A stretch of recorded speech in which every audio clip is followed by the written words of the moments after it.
अभी हमने इससे पहले जो पार्ट 4 वीडियो था उस समय तक हमने जो डिस्कस किया था वर्क का, वो ये था कि फोर्स हमारा क्या था, कांस्टेंट था।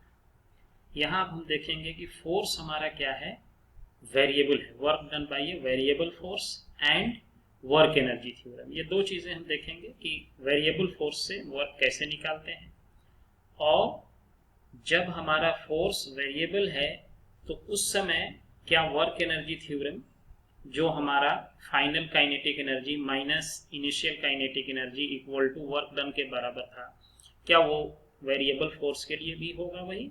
इसको हम यहाँ प्रूफ भी करेंगे और देखेंगे भी कि कैसे ये दोनों सेम ही है, यानी कि फोर्स चाहे आपका कांस्टेंट रहे या वेरिएबल हो, वर्क एनर्जी थ्योरम दोनों में अप्लाई होता है और एग्जैक्टली सेम वे में अप्लाई होता है। तो अब मान लीजिए कि ये हमारा कोई फोर्स का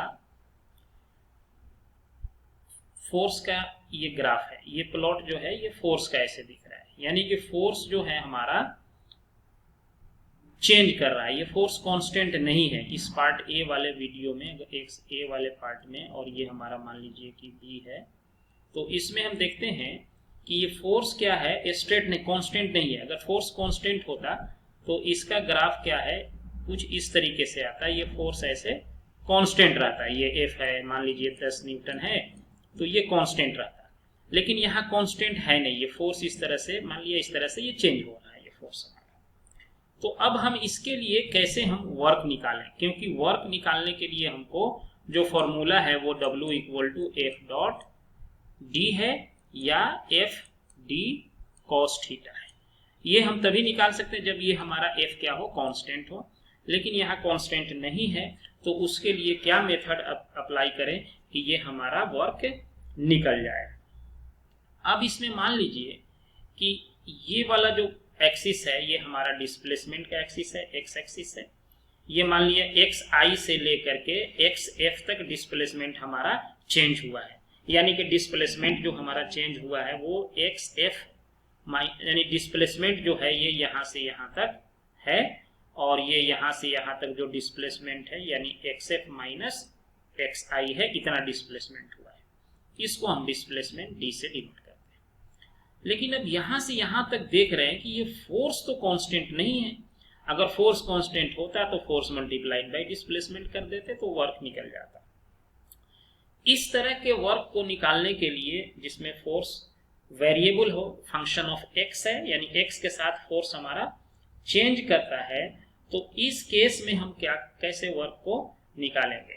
तो इसके लिए मान लेते हैं कि ये हमारा जो डिस्प्लेसमेंट है, सपोज करते हैं कि ये यहाँ से यहाँ तक वाला जो ये पोर्शन है, ये इसको लिखते हैं, मान लीजिए इसको लिखते हैं डेल्टा एक्स, और इस छोटे से डिस्प्लेसमेंट के लिए यहाँ से यहाँ तक के लिए मान लिया जाए कि फोर्स हमारा क्या है, कांस्टेंट है। इस छोटे से पोजीशन के लिए मान सकते हैं कि फोर्स हमारा कांस्टेंट है।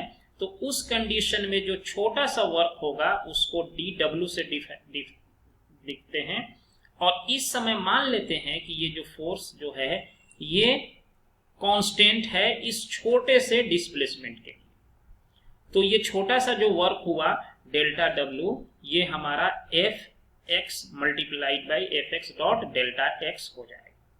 अब अगर इसको हम मान लीजिए कि सारे छोटे छोटे डिस्प्लेसमेंट को, ये छोटा एक पार्ट ले लिया डिस्प्लेसमेंट, उसी तरह से ये छोटा पार्ट ले लिया, उसी तरह से ये छोटा, तो ये सबको ऐड करते चले जाएंगे, स्मॉल ये एरिया बन जाएगा, यानी कि length into breadth, small area.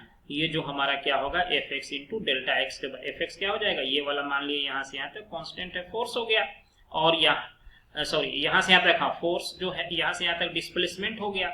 और इस डिस्प्लेसमेंट के लिए ये वाला जो फोर्स है वो हमारा जो है यहाँ से यहाँ, ये जो फोर्स यहाँ पे जो दिख रहा है ये वाला पूरा पोर्शन, ये मान लिया कि फोर्स हमारा यहाँ से यहाँ तक क्या है, कांस्टेंट है।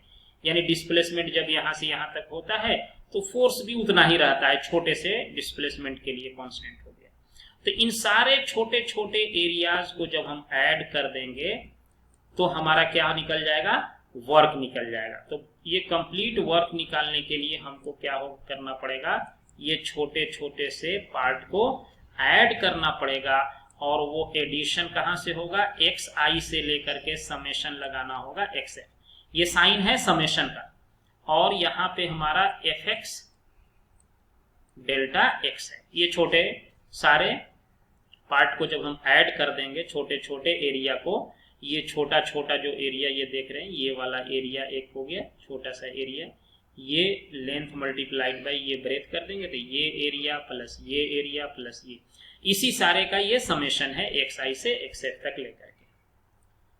अब इस केस में मान लीजिए कि हमारा जो है ये छोटा वाला जो एरिया डेल्टा एक्स देख रहे हैं, इफ ऐसा हो जाए कि डेल्टा एक्स बहुत छोटा हो जाए, छोटा से छोटा, यानी जीरो के तरफ टेंड करने लगे, यानी कि ये जो डेल्टा एक्स का जो ये विड्थ देख रहे हैं यहां से यहां तक, ये डेल्टा एक्स है मान लीजिए, तो ये इतना छोटा हो जाए कि ये जीरो की ओर टेंड करने लगे।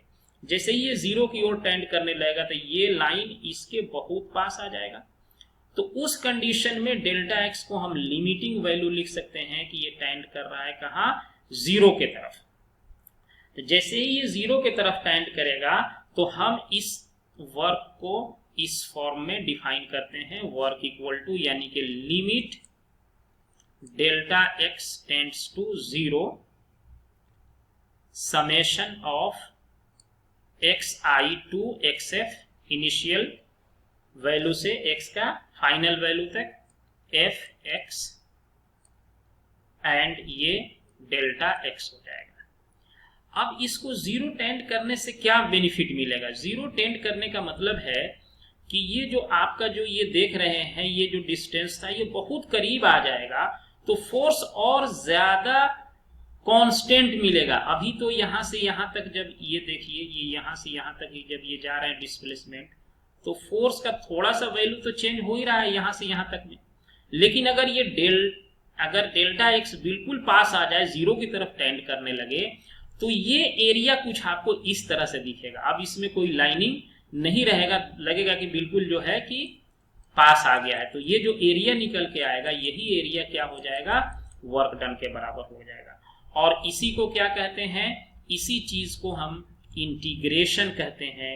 यानी कि जब आपका वर्क निकालना हो वेरिएबल फोर्स के लिए, तो ये वाला जो पार्ट आप देख रहे हैं, ये एक्स आई से एक्स एफ तक, यही आपका क्या हो जाएगा, इंटीग्रेशन हो जाएगा dx, और ये टोटल वर्क डन निकल के हमारा आ जाएगा। यानी कि जब हमारा डेल्टा एक्स टेंड करेगा जीरो के तरफ, तो ये वाला जो अब आप लेंथ देख रहे हैं, ये वाला जो विड्थ है हमारा, अब ये बिल्कुल ये लाइन यहां के पास आ जाएगा, तो ये जो फोर्स जो यहां देख रहे हैं ये कांस्टेंट हो जाएगा। तो इसको जब हम इनिशियल पोजीशन की अगर हम बात करें, तो यहां से आ गया डेल्टा एक्स जीरो हो गया, यानी कि यहाँ बिल्कुल पास आ गया, फोर्स कांस्टेंट हो गया। तो उस केस में हमारा क्या हो जाएगा, वर्क डन जो है ये इंटीग्रेशन वाला फॉर्म हमारा यूज होगा।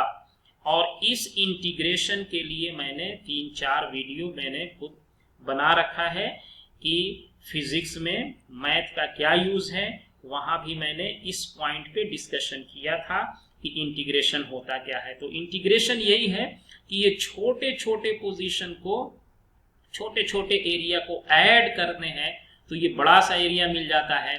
इसका फिजिकल मीनिंग यही होता है कि इंटीग्रेशन जो है छोटे छोटे पार्ट को ऐड करने से हमारा क्या हो जाता है, एक बड़ा सा एरिया मिल जाता है, और इसी को हम क्या कहते हैं, इंटीग्रेशन कहते हैं। तो इंटीग्रेशन वर्क निकालने के लिए आपको एफ एक्स डी एक्स, यानी कि एफ एक्स क्या है, ये फोर्स है जो कि एक्स का फंक्शन है। एक्स का फंक्शन होने का क्या मतलब है, एक्स का फंक्शन है यानी इसका मतलब है कि आपका जो ये फोर्स है ये हो सकता है दिया होगा k/x हो, k कांस्टेंट है, या -k/x है, यानी कि x अगर चेंज होगा तो ये फोर्स भी क्या हो जाएगा, चेंज हो जाएगा, ये कांस्टेंट नहीं रहेगा। x का फंक्शन होने का मतलब ये है। हो सकता है फोर्स आपको sin x दिया हो सकता है कि फोर्स आपका x² + 3 दे रखा हो, यानी इस फॉर्म में हो सकता है कि हमारा फोर्स दिया हुआ हो। तो इसके बेसिस पे हम क्या कर सकते हैं, वर्क का कैलकुलेशन कर सकते हैं using the rule of integration. अब हमारा इसका दूसरा पार्ट है, वो है ये कि force and work energy theorem क्या इसमें भी हम वैसे ही अप्लाई कर सकते हैं जैसा कि पहले अप्लाई किए हैं। तो देखते हैं इसको हम इसमें कैसे अप्लाई करते हैं और क्या हमको इसमें रिजल्ट आता है। तो अब हम देखते हैं कि work energy theorem variable force के लिए कैसे डिराइव करना है कि चेंज इन काइनेटिक एनर्जी बराबर वर्क डन के होता है। यानी फोर्स अगर वेरिएबल है तभी भी हमारा सेम रिजल्ट आएगा। इसको हम प्रूफ करने के लिए हम जानते हैं कि हमारे पास काइनेटिक एनर्जी का जो इक्वेशन है, kinetic energy equal to half 1/2 mv²। अब इसको क्या करिए कि आप इसको टाइम के साथ डिफरेंशिएट कर दीजिए। बहुत सिंपल है डेरिवेशन, dk/dt। तो इसमें जो है कि ये 1/2 m कांस्टेंट है और ये dv²/dt हो जाएगा। इसको हम ऐसे लिख सकते हैं 1/2 मास dv² इंटू dv/dt लिख सकते हैं। dv कट जाएगा तो फिर हमारा ये वाला इक्वेशन और ये दोनों सेम हो जाएगा। इसको और थोड़ा सिंप्लीफाई करते हैं, ये पावर पीछे आ जाएगा 2 और 2 से ये कट जाएगा, कैंसिल हो जाएगा। तो ये हमारा यहाँ बच जाएगा m into v into dv/dt बचेगा। ये अब जो है m इंटू v dv/dt बचेगा। अब इसको हम m इंटू ये dv/dt को क्या लिख सकते हैं, एक्सेलरेशन लिख सकते हैं। ये वाला पार्ट हमारा एक्सेलरेशन हो जाएगा और इसको इस मास से मल्टीप्लाई कर देंगे तो ये क्या निकल जाएगा, फोर्स निकल जाएगा। तो फोर्स मल्टीप्लाइड बाई वेलोसिटी आ जाएगा ये। यानी कि हमारे पास जो change in kinetic energy dk/dt आया, इसको जो है कि हम लिख सकते हैं force into velocity, force into velocity लिख सकते हैं। और इस वेलोसिटी को आप ये भी लिख सकते हैं फोर्स इंटू dx/dt लिख सकते हैं वेलोसिटी को। अब ये dt नीचे है, यहां भी dt है, ये dt एक दूसरे से क्या हो जाएगा, ये dt और ये dt कैंसिल हो गया। इसका मतलब है ये इक्वेशन हमारे पास क्या आ जाएगा, change in kinetic energy equal to force multiplied by small displacement. और ये चेंज इन काइनेटिक एनर्जी है, यानी ये kF minus ki change in kinetic energy equal to force multiplied by dx। तो ये हमारा यहाँ भी force multiplied by small dx ये क्या हो गया, ये हमारा वर्क डन के बराबर हो गया। तो इसका मतलब क्या हुआ कि ये change in kinetic energy equal to हमारा हो जाएगा वर्क डन के, चाहे फोर्स हमारा वेरिएबल हो या कांस्टेंट हो, दोनों के केस में चेंज इन काइनेटिक एनर्जी ये वर्क डन के बराबर होता है और इसी को वर्क एनर्जी थ्योरम भी कहते हैं। तो हमारा ये आइडिया निकल के आया कि चाहे हम फोर्स कांस्टेंट रखें या फोर्स वेरिएबल रखें, दोनों के केस में हमारा work energy theorem equally applicable है। अब इस पे हम क्या है कि एक दो न्यूमेरिकल वगैरह देखेंगे और उस न्यूमेरिकल को जो है सॉल्व करेंगे वर्क एनर्जी थ्योरम के बेसिस पे।